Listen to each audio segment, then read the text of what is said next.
The afternoon sun rested gently on the wide windows of the small-town gun shop, warming the polished wooden floor and the glass display counters. Inside, the place smelled faintly of oiled metal and pine cleaner, an old familiar scent that reminded many people of simpler days. Behind the counter stood 3 young clerks in their 20s. They were chatting, laughing the way young people often do when the day feels slow and the world seems light. Then the door creaked open. A small bell above the door chimed softly. An elderly man stepped inside. He moved slowly, leaning on a worn wooden cane. His gray beard was trimmed but uneven, and his jacket looked like it had seen many winters. The kind of jacket a man keeps because it holds memories. His name was Walter Hayes. Walter paused just inside the doorway, letting his eyes adjust to the light. Outside, the countryside stretched white and green, but inside the shop everything gleamed under bright ceiling lamps. He took a few slow steps toward the counter. The young men looked up. One of them, a tall fellow named Travis with a loud voice and an easy grin, nudged the others. "Afternoon, Pops," he said, chuckling. "These things might be a little heavy for you." The other 2 young men laughed quietly. It wasn't cruel laughter exactly. It was the careless laughter of youth, when people haven't yet learned how deeply small words can land. Walter didn't respond right away. He simply rested both hands on his cane and looked across the glass case where several rifles lay neatly arranged. For a moment, the shop was quiet. Walter's eyes were calm. Tired perhaps, but calm. "I'm just looking," he said gently. His voice was soft and steady, like someone used to speaking slowly so others could truly hear. Travis shrugged and leaned back against the counter. "Well, take your time," he said. "But some of these rifles kick pretty hard." Another quiet laugh followed. Walter gave a small nod. No anger crossed his face. No embarrassment either. Just a quiet patience. He leaned a little closer to the display case and studied the rifles.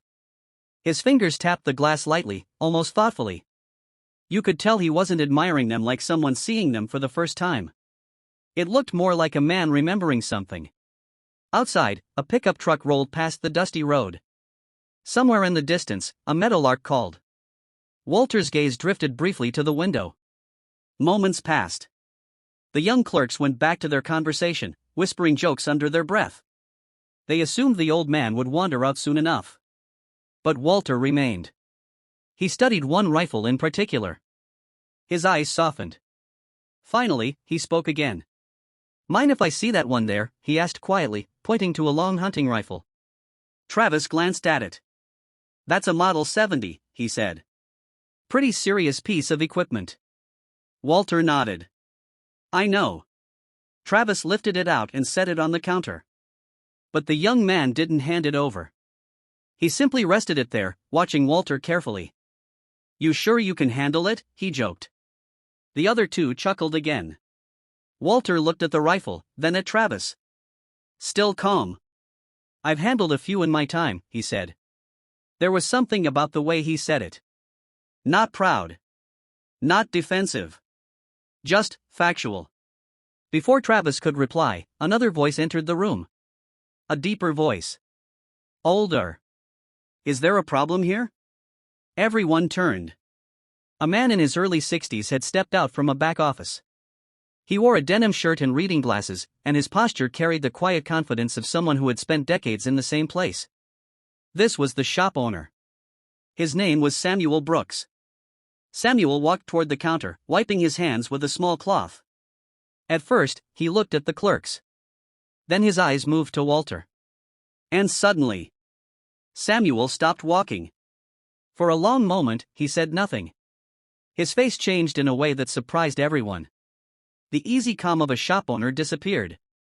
In its place came something else. Recognition. Respect. Samuel stepped closer, his eyes widening just slightly. "Walter Hayes," he said softly. Walter looked up. A gentle smile touched his face. "Well now," he said. "Samuel Brooks. You were just a skinny kid last time I saw you." The young clerks glanced at one another. Samuel let out a quiet breath, almost like someone who had just found an old photograph from a long time ago. Then he straightened. And with quiet sincerity, he said words that changed the entire room. "Sir, it's an honor to see you again." The young men froze. Travis blinked. Wait, you know him? Samuel nodded slowly. He stepped beside Walter, resting one hand respectfully on the counter. You boys probably don't recognize the name, Samuel said gently.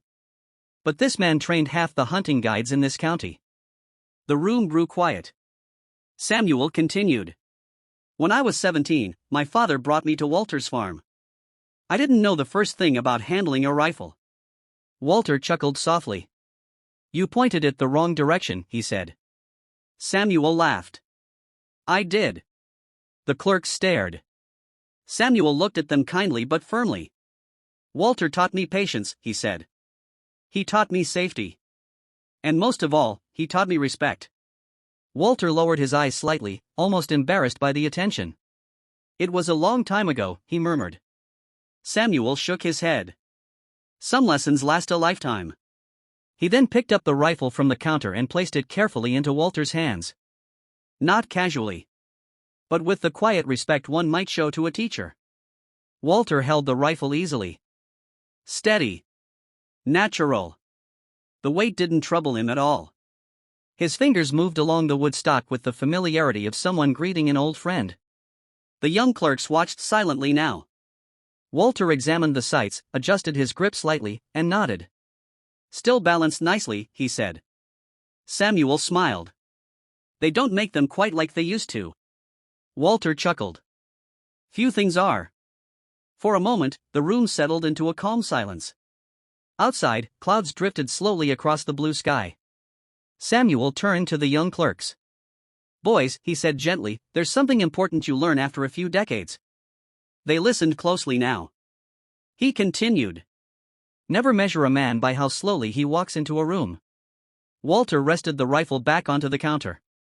His eyes moved to the young men, not with judgment, but with a quiet kindness. I used to walk pretty fast too, he said softly. Travis shifted uncomfortably. I'm sorry, sir, he said. Walter waved a hand lightly. No harm done. He leaned on his cane again. Young folks laugh easy. That's not a bad thing. He paused. But someday, you'll be the ones walking a little slower. The words weren't heavy. They were warm. Almost comforting. Samuel nodded. Age has a funny way of carrying stories with it, he said. Walter smiled toward the window, where sunlight stretched across the countryside. Stories, and a few lessons worth passing along. The bell above the door chimed softly again as someone else entered the shop. But for a moment, none of them noticed. The young clerks stood quieter now. More thoughtful. Walter adjusted his jacket and gave the rifle one last appreciative glance. Good piece, he said. Samuel nodded. It always will be. Walter turned toward the door. Before stepping outside, he paused. He looked back at the young men and gave them a small, friendly smile. Take care of each other, he said. Then he stepped into the sunlight. The bell chimed again as the door closed behind him. Inside the shop, the room felt a little different. Calmer. Samuel folded his arms and looked at the clerks. You see, he said quietly, time doesn't just make a man older. He glanced toward the door where Walter had gone. Sometimes it makes him worth listening to. Outside, Walter Hayes walked slowly down the gravel path, tapping his cane gently against the ground. And though his steps were slow, they carried the quiet strength of a life well lived.